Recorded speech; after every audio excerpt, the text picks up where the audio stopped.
My turn. Hello and welcome to PlayStation Access. We're here at the lovely Gamescom and I'm here with lovely Elle. Oh, thanks. Hello. I try. And I just played Final Fantasy VII. I finally caught up with you and Rob after you got to play it. It was my turn and the rumours are true. It is legit amazing. I absolutely love it. But I could be here, saying how amazing it is all the time. But we've already done videos on that. Yeah, we've calmed you right down. Yeah. We had to sit her in a dark room for a little while just to bring her back down to earth so that we could film this without screeching and crying and pretty much. So I'm going to go a little bit more in depth, and I'm going to give us 5 reasons why the combat in Final Fantasy VII Remake is much deeper than you think it is. I'm ready. I know you're ready. Right, here we go. In-depth knowledge 101, not from me. So, the first one is the ATB gauge. Now, do you remember the ATB gauge when you played it? Yes. Yeah. Now, when I first sort of encountered it, I was someone who thought, oh my god, how is this going to work? The tutorials, they're telling me that you got to wait, and then there's all these menus. But literally, the ATB gauge is very similar to the original, as in you just have to wait for it to fill up. So in the original, you remember you had your 3 characters. You have to wait for them until you can kind of move on to the next party. Yeah. But now, so you've got 2 little bars that you'll fill up your ATB gauge. And you just do little attacks, just, as you wait for those bars to come up, just to keep on doing a little bit of damage to your enemies. And that sounds more like me. Yeah. Do I sound like someone who stands around and waits, or do I sound like someone who does attacks in the meantime? Yeah. So yeah, I like this a lot. So literally, I was there waiting for the gauge to fill up, but at the same time I was thinking, okay, I've got to keep on slashing at the enemies and this giant robot. I've got to keep on doing little bits of damage, trying to plan around that. And then once the ATB gauge is filled, this goes on to reason number 2, which is your abilities. Now, each character has different abilities, and some take up 1 bar, some take up 2, depending on how strong they are. So when you're doing your fights, not only are you doing all of these little attacks, just to warm yourself up, keep the enemy, staggering them a little bit. Yeah. Staggering is a bonus reason. I didn't script it down, but staggering is also great because then they get staggered and then you can do more damage. Oh my god, and it's epic as well. It just looks so epic. good when they're staggered. Exactly. Delicious. But when you're filling up the gauge, you've got, so as I said, different abilities, and it's up to you on which one you do. So you've got a command menu, which again, at first I thought, how am I going to do little attacks as well as go through the command menu? But when you get into it, it's so easy and fluent and beautiful. It's so beautiful. So when I saw my gauge filling up and everything, I did some attacks which took up 2 bars if, the enemy's a bit staggered, and I thought, I'm going to do a powerful attack. Going in. But if you're getting a bit impatient, then you could also do those ones which only use 1 little bar, and that's just great because then you get to plan everything around that, and also you've got to consider both characters as well, so you can swap between them. Yeah. And this leads us to reason number 3. Oh, okay. I know, Very look excited. at this. I feel like I'm chucking them out. So reason 3 is obviously the switching of characters.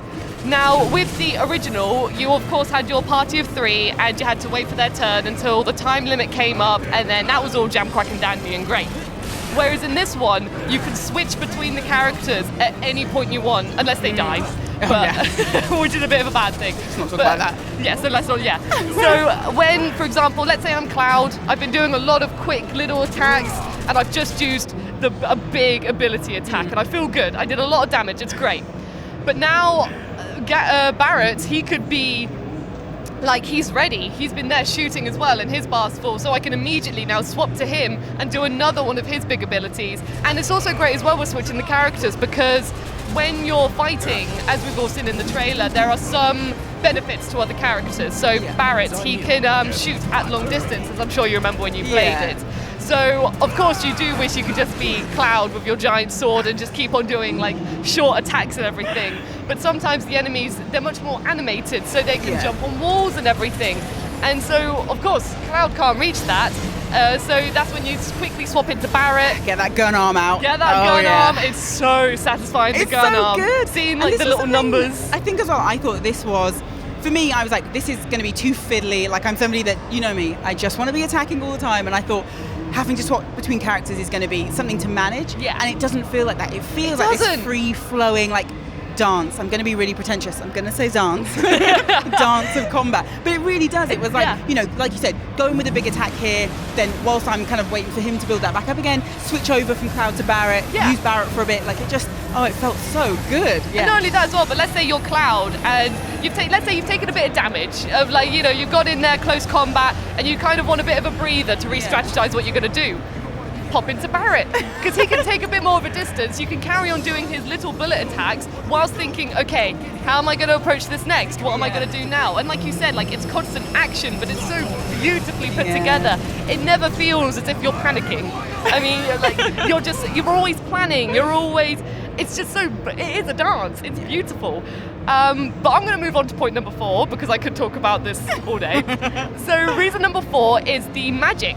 In your command menu, so in the same menu that you've got your abilities and everything, you've also got your magic. And not everything is ATB gauge related, this magic also requires MP. So different characters have different spells and powers depending on what you equip them with, and some are better at defeating some enemies than others. So for example, the robot Scorpion, Cloud states that he's very weak to thunder.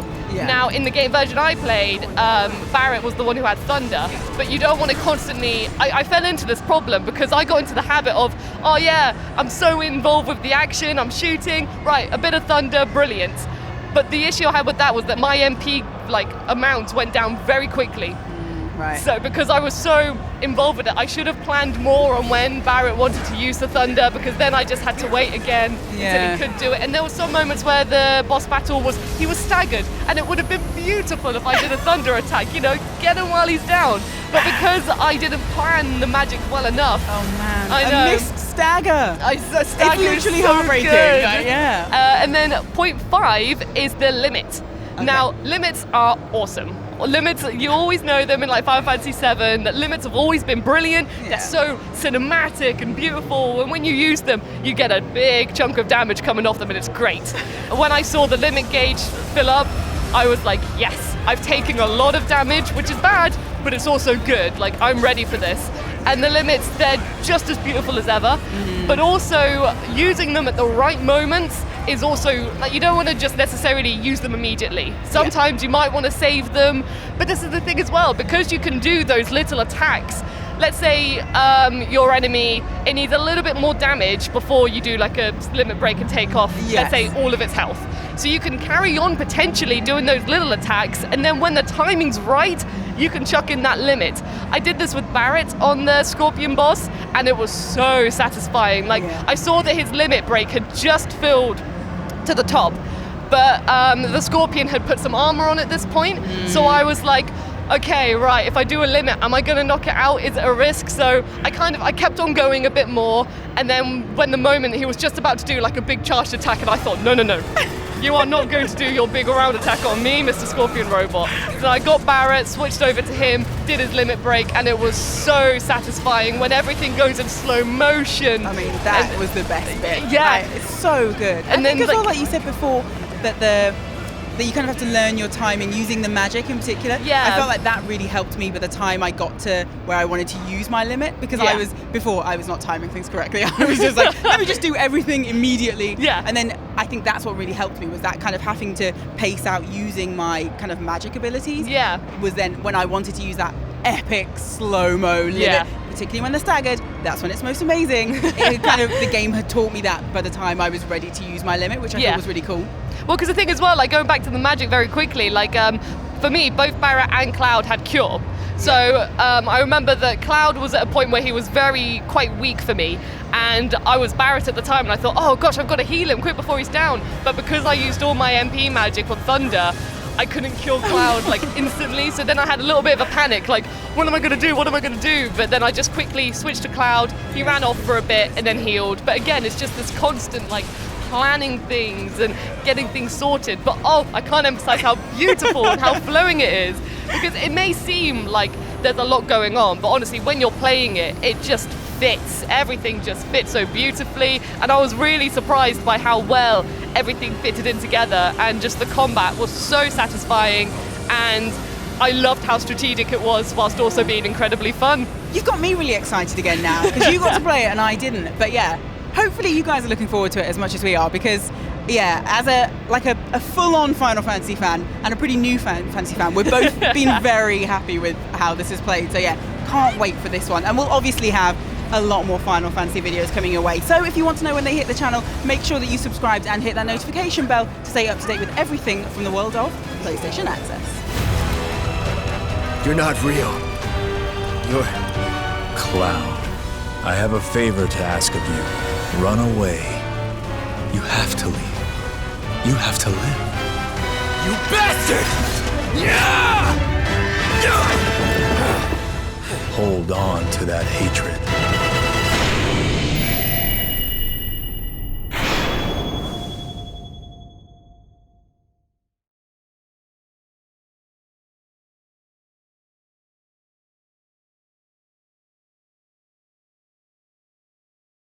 For the players.